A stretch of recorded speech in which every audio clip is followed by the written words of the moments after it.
Today I'll be reviewing a movie that came out a couple of weeks ago called 21 Jump Street. It stars Jonah Hill and Channing Tatum. Now, when I first saw the trailer for this movie several months ago, I instantly wanted to see the movie, even though I'm not a fan of Channing Tatum because he's kind of douchey and has done movies like Step Up and Dear John and really lame movies like that.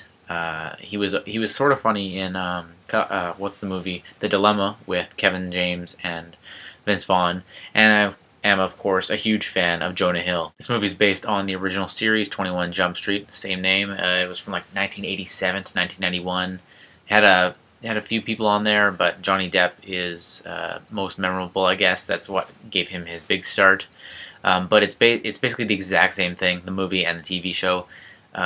Premise-wise, anyways, 21 Jump Street, or the Jump Street Division, is basically where they send young-looking cops and they go undercover to a high school. That's what the movie's about. In the TV show, they would go undercover in the high school, colleges, and other like teen venues or youth things, whatever they want to call them. But the movie, Jonah Hill and Channing Tatum go undercover.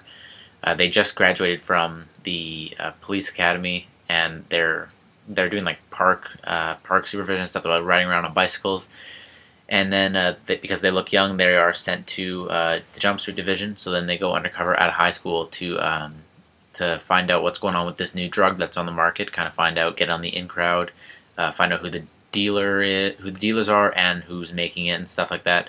So just to kind of infiltrate the whole drug ring. That's essentially the premise of the movie. But overall, I just want to talk about what I liked and didn't like about the movie. The first half of this movie was hilarious. I was laughing a lot. A lot of the parts were in the trailer, but of course this movie's completely uncensored. They don't really hold back on anything, whereas obviously the movie trailers that they show on TV and stuff are censored. So it was a bit more funny. I know unrated stuff is just kind of funnier. Throwing some swears in there and it becomes a whole lot funnier.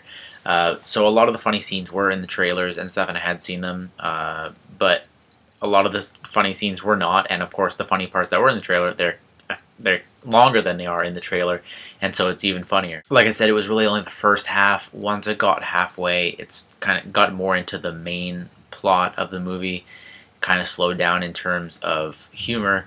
It was a good movie, but it was like every fucking movie ever made. I won't even say anything because you'll guess it yourself, but just between Channing Tatum and Jonah Hill, what happens between them, it's just the most typical thing ever, and then the conclusion's basically the same thing as every movie ever made too. Overall though, I would absolutely recommend this movie. I can't wait for it to come out on Blu-ray and DVD because I am going to buy it immediately. I'm going to give this movie, overall, I'll give it an 8 out of 10. And actually a 7 out of 10 just because it was lacking for the last half of the movie. It really wasn't that funny in the last half. I think it's like an hour 40, and so like 45 minutes of it to 50 minutes of it were probably okay. So just over half was really funny, and then kind of started going downhill. But the plot was okay overall, and rewatchability rating, I will give an 8 out of 10 because this movie has a lot of jokes, a lot of memorable lines, very funny movie. It's definitely up there with Superbad.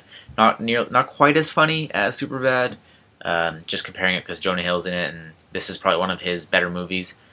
He hasn't really done a whole lot of really funny movies. Like The Sitter was okay, but he hasn't had any amazingly funny movies since Superbad, and that was like his first main, very starring role film.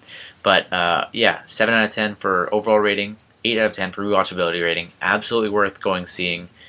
Thankfully, they didn't put it in 3D. I was very surprised at that, actually, because they're just putting everything in 3D these days. But if you don't want to pay the admission fee to get in, just watch it online or wait for it to come out and watch it wherever you can for cheaper than $10 a ticket. Awesome movie. Absolutely recommend checking it out. See you next week.